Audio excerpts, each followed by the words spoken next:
Fala pessoal, graça e paz, tudo bem? Sejam bem-vindos, não a mais uma, mas a última aula sobre o estudo do livro de Gálatas. O livro que Paulo escreveu, a carta que Paulo escreveu, o apóstolo Paulo escreveu à igreja da Galácia, né, aos Gálatas. Nós iniciamos esse estudo alguns meses atrás. Hoje vai ser a nossa aula de número 19. Então, nós já estamos aí no final do capítulo 6 do livro de Gálatas. Então, hoje a gente encerra o estudo do livro de Gálatas, ok? E eu já estou preparando um novo estudo. Provavelmente vai ser sobre o livro de Apocalipse.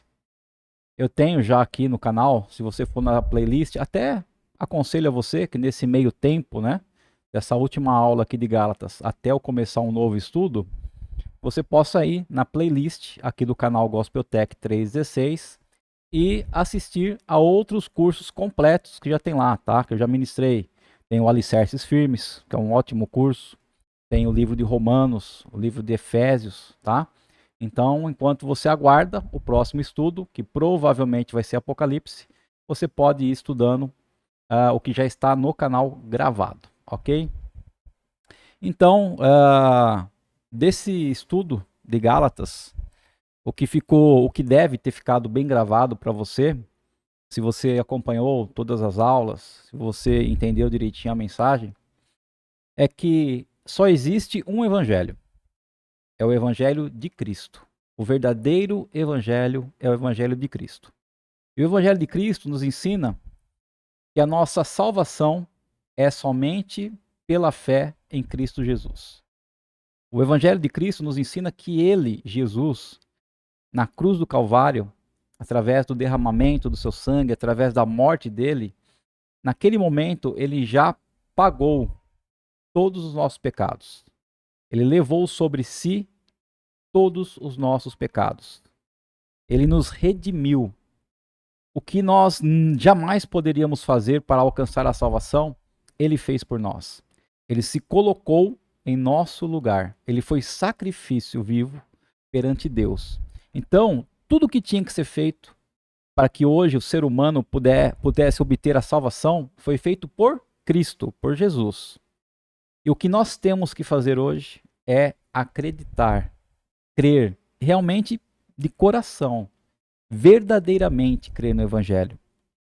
Tudo isso que a gente tem aprendido aqui. Então, se tem alguém ou alguma religião falando que para você ser salvo, você precisa crer em Cristo e fazer mais alguma coisa. Por exemplo, o que os Gálatas estavam passando.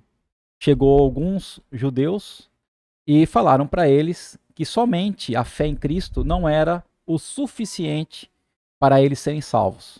Eles tinham que ter a fé em Cristo, mas tinham que se circuncidar. Os homens tinham que se circuncidar, senão não seriam salvos. Mas a circuncisão não salva ninguém. Então, um homem ser circunciso ou não circunciso não vai salvar ele. O que salva é a fé em Cristo. Mas se pode dizer, mas é tão fácil assim então ser salvo? É, desde que você creia verdadeiramente. E como você sabe se você crê verdadeiramente ou não? O próprio Jesus disse que ao nós olharmos os frutos, nós conhecemos a árvore. Então é de acordo com a nossa vida, de acordo com o nosso dia a dia, de acordo com as nossas ações, com os nossos pensamentos, de acordo com tudo aquilo que nós fazemos e aquilo que nós pensamos, que só Deus conhece, é que nós sabemos se realmente nós somos verdadeiramente cristãos.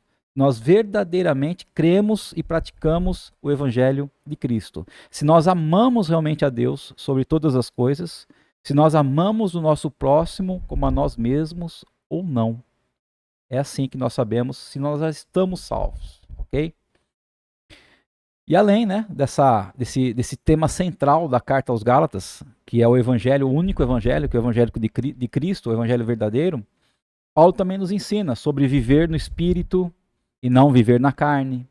Paulo nos ensina sobre ajudar, né, colaborar com os nossos irmãos, principalmente aqueles da fé. E hoje nós vamos finalizar com mais 3 declarações de Paulo, né? São as declarações finais de Paulo aos Gálatas, ok? Então, espero que você fique comigo. Se você gostar aí da aula, né? Se você gostou do estudo, compartilhe com outras pessoas, mande para outras pessoas. Não esqueça também de deixar o like e se inscrever no canal, se você ainda não é inscrito. Ok, pessoal? Vamos estar orando para dar início à nossa aula de hoje. Querido Deus e amado Pai, nós te louvamos, Senhor. Nós te agradecemos por tudo que o Senhor tem feito em nossas vidas.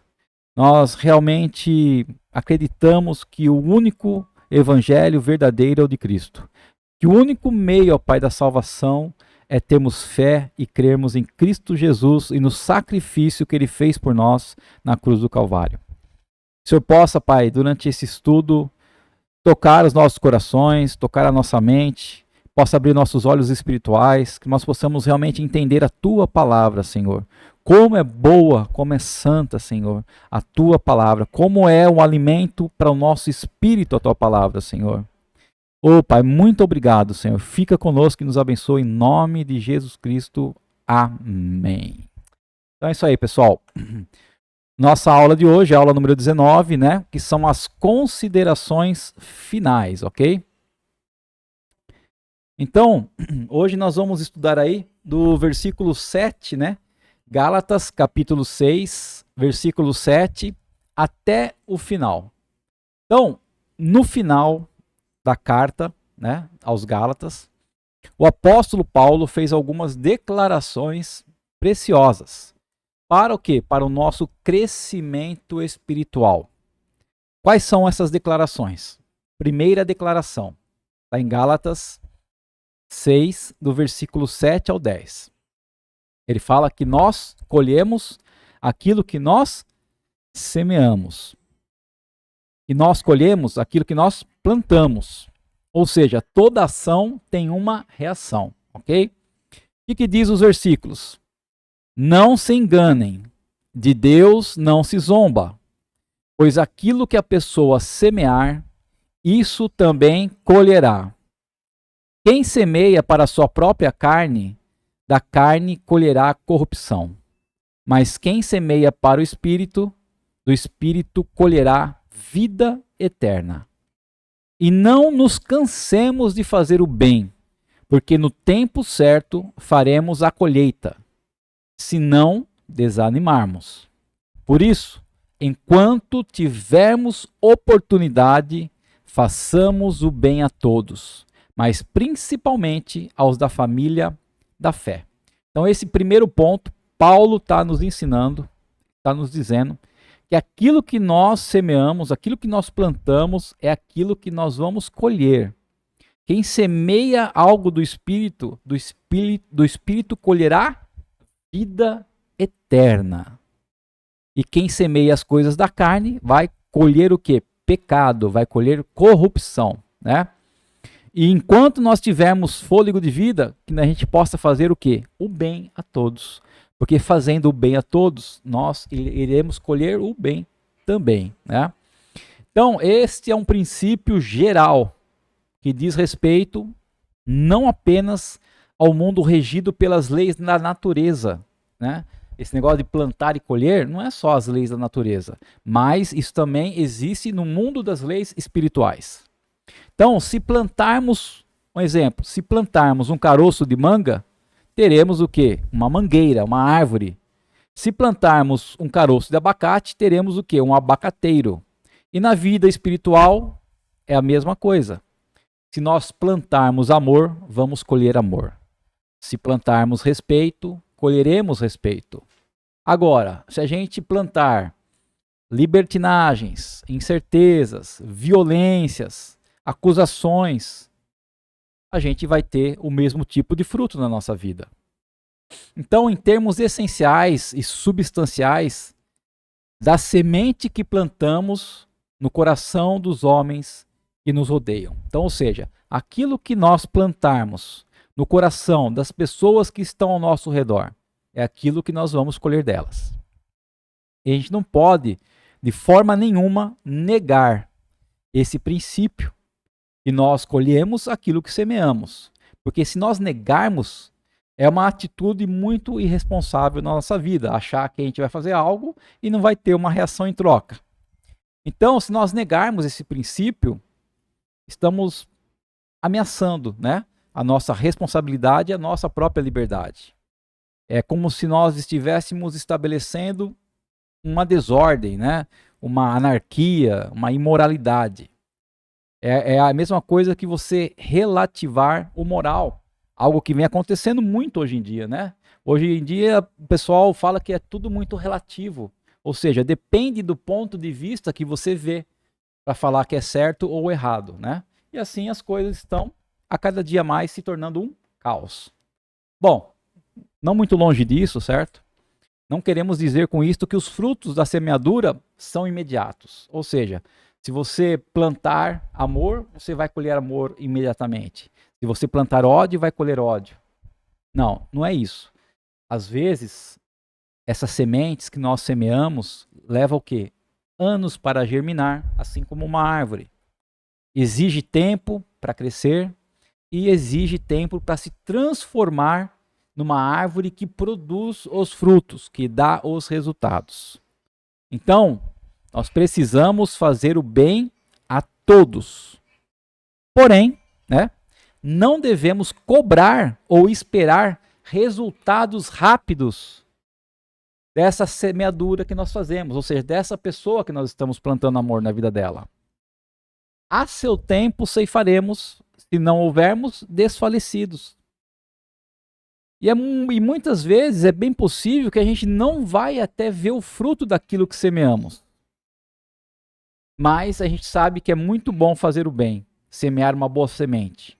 Né? Às vezes nós vamos semear na vida de uma pessoa e a gente pode falecer, a gente pode morrer e essa pessoa pode vir a dar bons frutos que nós semeamos na vida dela. A gente não vai ver, mas outras pessoas verão e desfrutarão disso, ok?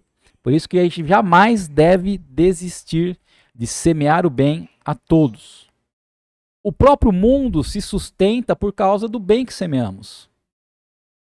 A igreja também, a família, nós mesmos nos sustentamos do bem que semeamos, ou seja, aquilo que nós fazemos é aquilo que nós recebemos em troca, certo? Esse foi o primeiro ponto, né, que Paulo está nos ensinando nas suas considerações finais. A gente recebe, né, a gente colhe aquilo que plantamos, aquilo que semeamos. E no segundo ponto das suas declarações, né, somente em um versículo, que é o versículo 11, Paulo vai falar um pouco do seu drama. Então, o versículo 11 diz o seguinte: vejam com que letras grandes escrevi a vocês de próprio punho. Então, essa carta aos Gálatas é uma carta muito pessoal de Paulo. Se a gente ler lá de novo os capítulos 1 e 2, que nós já aprendemos, eles são extremamente pessoais. Paulo falando e contando um pouco da sua vida, tudo aquilo que ele passou, né? Os capítulos 3 e 4 tratam mais do que? Da teologia, né? Do Evangelho de Cristo. E os 5 e 6, dos aspectos práticos da vida cristã. Ou seja, tudo aquilo que Paulo tem ensinado, como nós devemos aplicar. Então, são os aspectos práticos. E todos os versículos dessa carta, desde o 1 até o 6, de uma forma geral, sempre estão cheios de emoção. Podemos encontrar a emoção de Paulo ao escrever esses versículos, essa carta. E nesse texto agora, que nós estamos aprendendo, nessa aula de hoje, Paulo chama a atenção dos Gálatas para o tamanho que ele escreveu as suas letras, né? Mas por que será que ele fez essa observação? Por que Paulo quis fazer essa observação das letras serem muito grandes? É possível, tá? É uma possibilidade que Paulo não enxergasse muito bem, né? E lá nessa mesma carta de Gálatas, capítulo 4, versículo 15, ele faz referência a um problema nos seus olhos, né? Lá em Gálatas 4,15 está escrito assim: porque vos dou testemunho de que, se possível fora, teríeis arrancado os vossos olhos e vos teria dado. Ou seja, Paulo está falando, olha, eu sei muito bem, entendo que lá atrás, quando eu estive com vocês, quando eu preguei o evangelho, quando eu ensinei o evangelho de Cristo a vocês, Se fosse possível, um de vocês teria arrancado os próprios olhos e dado a mim, né? É isso que Paulo está falando aqui em Gálatas 4,15. E isso dá a entender que talvez, né? Quando Paulo, no caminho de Damasco, que ele foi o quê? Ele foi abordado por Cristo, foi abordado por aquela luz tão forte de Cristo, pode ser que ele ficou com problema na visão, né? Tanto é que ele demorou um pouco para recuperar a visão, demorou alguns dias para recuperar a visão depois desse encontro com Cristo que ele teve. Então, em Atos 9, a Bíblia fala o quê? Nos diz que ele viu uma grande luz, a qual o deixara cego por alguns dias. Então, lá em Coríntios 12, 7, está escrito assim: e para que eu não ficasse orgulhoso com a grandeza das revelações, né, que Cristo revelou a ele, foi-me posto um espinho na carne, mensageiro de Satanás, para me esbofetear, a fim de que eu não me exalte. Então, Paulo tinha um problema. A gente não sabe qual é esse problema. Não sabe qual é esse espinho na carne. Não sabe se era uma doença, se era uma enfermidade. O que era? Algo físico. E através, né, desse versículo 4,15 de Gálatas, dá-se a entender, pode ser possível, que o espinho na carne de Paulo poderia ser esse problema que ele teve na visão. Ok? Mas, né, a palavra final para realmente explicar o motivo de Paulo dizer aos Gálatas: vede com que grandes letras vos escrevo com a minha própria mão, a gente não pode afirmar, né? O fato é que Paulo não costumava escrever suas cartas de próprio punho. Ele sempre tinha alguém para escrevê-las para ele, né? Então ele sempre estava ali ditando as cartas e alguém escrevendo para ele. Então esse é o segundo ponto, né, que chama a atenção aí dos ensinamentos de Paulo. O sacrifício que ele teve em escrever essa carta aos Gálatas. E o último ponto, o terceiro ponto, é a glória da cruz. Quando Paulo fala sobre a glória da cruz de Cristo, que está em Gálatas capítulo 6, do versículo 12 ao 18, que diz assim: todos os que querem ostentar-se na carne, esses querem obrigar vocês a se deixarem circuncidar, e agem assim somente para não serem perseguidos por causa da cruz de Cristo. Pois nem mesmo os que se deixam circuncidar guardam a lei, mas querem apenas que vocês se submetam à circuncisão, para que eles possam se gloriar na carne de vocês. Mas longe de mim gloriar-me, senão na cruz do nosso Senhor Jesus Cristo, pela qual o mundo está crucificado para mim, e eu estou crucificado para o mundo. Pois nem a circuncisão é coisa alguma, e nem a incircuncisão, mas o ser nova criatura. E a todos os que andarem em conformidade com esta regra, ou seja, ser nova criatura, paz e misericórdia sejam sobre eles e sobre o Israel de Deus. Né? Quanto ao mais, ninguém me moleste, ninguém me incomode, porque eu trago no corpo as marcas de Jesus. A graça do nosso Senhor Jesus Cristo esteja com o espírito de vocês, irmãos. Amém. Né? E assim Paulo encerra sua carta aos Gálatas. Então, nesse finalzinho, Paulo torna novamente a atacar os seus inimigos, aqueles que pregavam a circuncisão como sendo o preceito básico para a salvação. Ou seja, somente a fé em Cristo não era suficiente. Eles pregavam que tinham que se circuncidar também. Ele fala da sua alegria, né? A cruz de Cristo. Paulo fala que a única alegria que ele tem, em que ele pode se gloriar, é a cruz de Cristo, o sacrifício de Cristo. Este era o único e suficiente caminho para a redenção dos homens, né? Este era e é o único caminho, ok? A cruz de Cristo era o seu orgulho, era a sua glória. Porque Paulo não se orgulhava de nada que ele fazia. Paulo não se orgulhava das cidades que ele visitava e ele evangelizava. Paulo não se orgulhava do trabalho que ele fazia. Paulo não se orgulhava das suas viagens. Paulo não se orgulhava de tudo aquilo que ele passou, ok? Apedrejamento, foi açoitado. Não. Ele se orgulhava apenas do sacrifício de Cristo.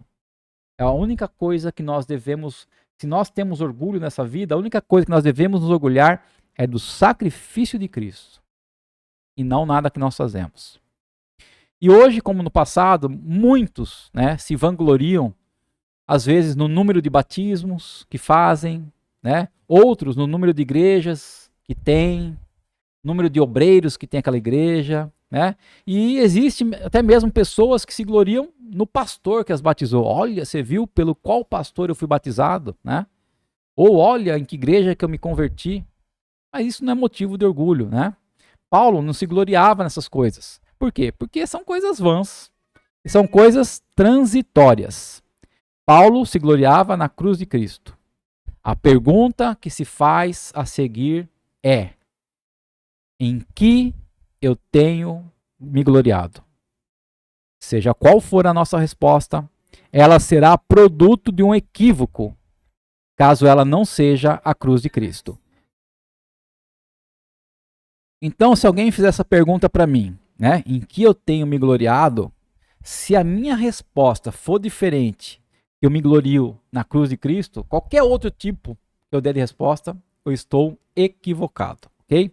Bom, concluindo essa nossa lição de hoje.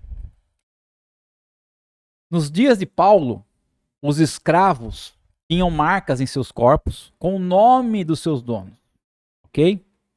E dentro desse mesmo contexto, Paulo chama a atenção dos seus leitores para o fato que ele também trazia no seu corpo o quê? As marcas de Cristo. As açoitadas que ele levou, as vezes que ele foi apedrejado, quantas vezes ele quase morreu por amor de Cristo, pela pregação do Evangelho. Então essas eram as marcas que Paulo tinha. E o seu nome, essas marcas representavam o nome do dono dele. Ele era escravo de Cristo, ok? Então é muito possível que não tenhamos as marcas de Jesus em nosso corpo como Paulo teve. Mas seria muito bom se no nosso viver, se no nosso dia a dia, né, nós tivéssemos as marcas como a marca do amor, a marca da humildade, a marca da misericórdia, a marca da justiça, entre outras coisas que são o quê? Fruto do Espírito, né? Essas têm que ser as marcas que temos que ter em nossas vidas. As marcas são aquilo que nos traz o fruto do Espírito, que nós aprendemos em Gálatas 5, ok? Então é isso, queridos. Né? Se nós não temos as marcas de Paulo, como Paulo teve, pelos seus açoites, apedrejamentos, mas que nós possamos ter as marcas na nossa vida, como amor, humildade, misericórdia e justiça. Que as pessoas, ao olharem para nós, possam enxergar nisso. As pessoas que convivem conosco podem enxergar isso em nossas vidas, né? E que Deus possa continuar nos ajudando a ter essas marcas e cultivar essas marcas a cada dia na nossa vida.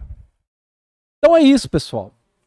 Chegamos, né, depois de 19 aulas, depois de alguns meses, ao final do estudo de Gálatas. Espero que as mensagens centrais possam ter ficado realmente gravadas no seu coração e que você as esteja aplicando no seu dia a dia, né?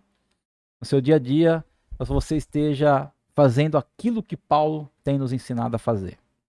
Então, com isso, os últimos estudos, né, que eu dei aqui, que eu gravei, foi o estudo de Efésios, Romanos e agora Gálatas, os últimos 3, tá? Então agora, né, o próximo estudo eu vou sair um pouco as cartas paulinas, né, que o apóstolo Paulo escreveu, e nós vamos aí para uma carta que nos dias de hoje eu acho de suma importância nós aprendermos e entendermos, desvendarmos o mistério, né, do livro de Apocalipse.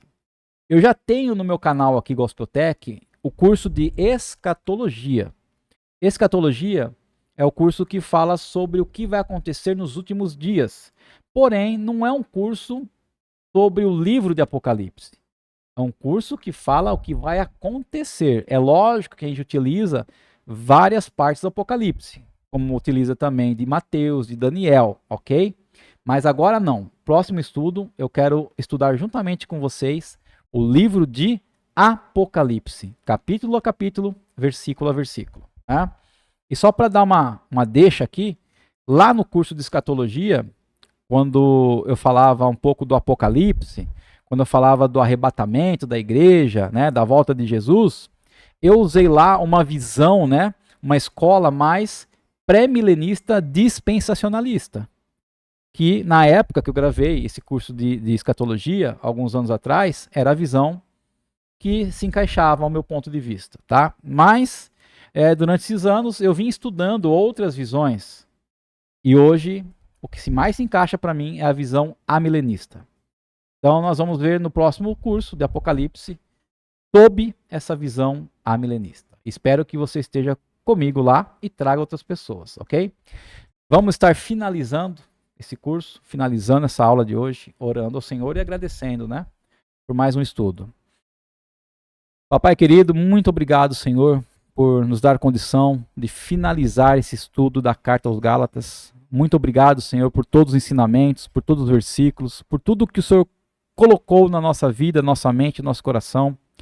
Que o Senhor continue nos ajudando a praticar e aplicar esses ensinamentos, que nós possamos continuar amando o Teu Evangelho, a Tua Palavra, amando as outras pessoas, ó Pai, que possamos realmente ser uma árvore que dê frutos bons e não frutos ruins. Que nós possamos viver do Espírito e não viver da carne, Senhor. Que o Senhor possa estar nos abençoando.